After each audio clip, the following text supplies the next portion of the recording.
O Endrick, eu nunca vi um cara com a idade dele ter a condição física que ele tem, a cabeça que ele tem, velho, e o berço que ele tem. A estrutura familiar dele é maravilhosa, o staff que o gerencia é muito bom, muito profissional e pensa muito na vida e na carreira do Endrick. E ele, cara, eu conheci mesmo, de conversar com ele quando o Endrick tinha 15 anos. E fiquei absolutamente estupefato com a maturidade dele e com a visão de jogo que ele tem. Logo depois ele foi a primeira vez que ele foi para a Europa, até para escolher, ser escolhido, ungido pelo Real Madrid, ele foi ver um jogo do Paris Saint-Germain de um dos ídolos dele, que é o Mbappé. E eu falei, pô, Endrick, e Mbappé, né? Cara, ele fez uma análise sobre o Mbappé, sobre um momento de escanteio contra o Paris Saint-Germain. Eu falei, então, o Mbappé ficou esperando a bola no contra-ataque, ele estava posicionado. Cara, que assim, um Guardiola teria dificuldades para acompanhar a linha de raciocínio do Endrick. Ele é absolutamente preparado. Batendo na minha cara de pau, para achar uma madeira.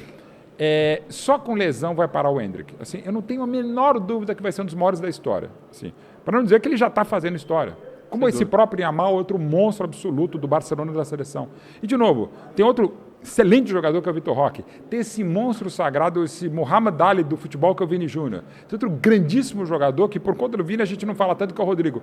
Cara, tem um Beraldo, tem 20 aninhos, cara, já está titulado do Paris Saint-Germain, parece que tem 20 anos de futebol, não de vida. Então, assim, temos aí uma coisa que talvez não dê ex agora, talvez sei lá quando dê, mas assim, falar que o futebol brasileiro acabou, que já não tem mais nada, cara, não dá. Esse Endrick é uma peça raríssima, porque, de novo, comparando com talentos absurdos, como Ronaldo Fenômeno e Neymar, até pela precocidade, e para não ir tão longe, já 30 anos já é bastante longe para a nossa vida, é só comparar o corpo do Endrick com o do Ronaldo, nessa idade, o corpo do Endrick com o Neymar, que o próprio Luxemburgo, em 2009, chamava, com essa idade que tem o Neymar, o Endrick, de filé de borboleta, e era por aí.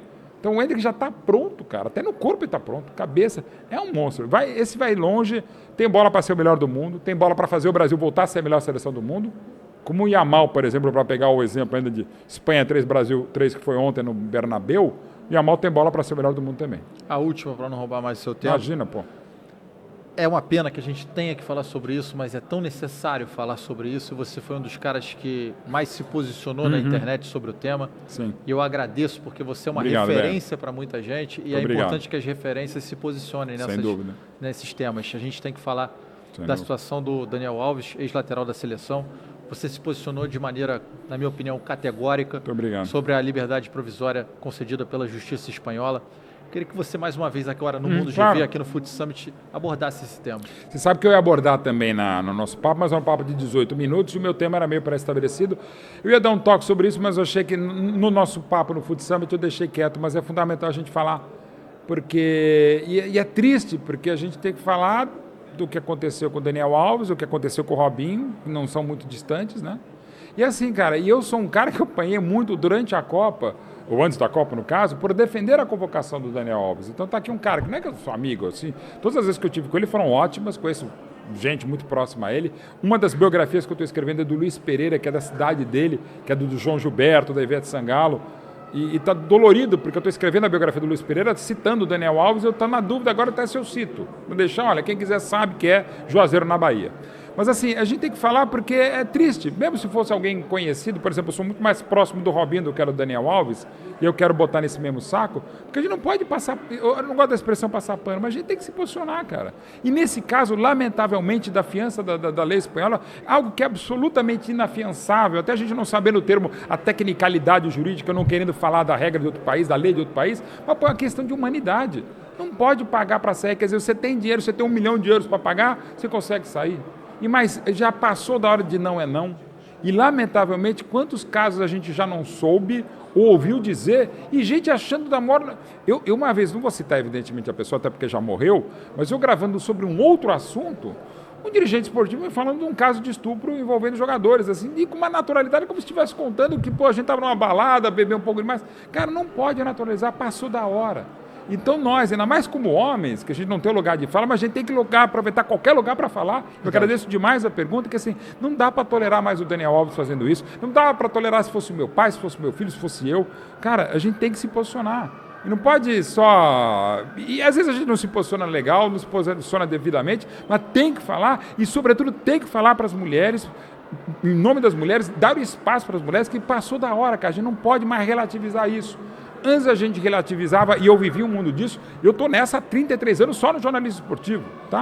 A gente não pode mais deixar passar barato, a gente tem que falar mesmo e tem que cobrar que as pessoas falem. E uma coisa que eu me manifesto já há anos em relação, sobretudo, ao Vinícius Júnior, já havia até citado aqui, como contra qualquer tipo de preconceito, cada um tem a sua noção. Tem gente que não está nem aí, no mundo do futebol já tivemos, mas quando alguém fala e sofre na pele, literalmente na pele, na alma, na carne, como o Vinícius Júnior, a gente tem que dar o guarida, a gente tem que dar o apoio e evitar essa patrulha deplorável do mimimi. Porque quem é que fala mimimi? É quem já está fazendo mimimi do, entre aspas, mimimi alheio. Eu não sei a tua dor, você não sabe a minha dor, posso até me imaginar, posso ter um mínimo de empatia para imaginar, mas a gente tem que respeitar. O grande problema do mundo não é a falta de amor, é a falta de respeito, de empatia, de entender o outro lado.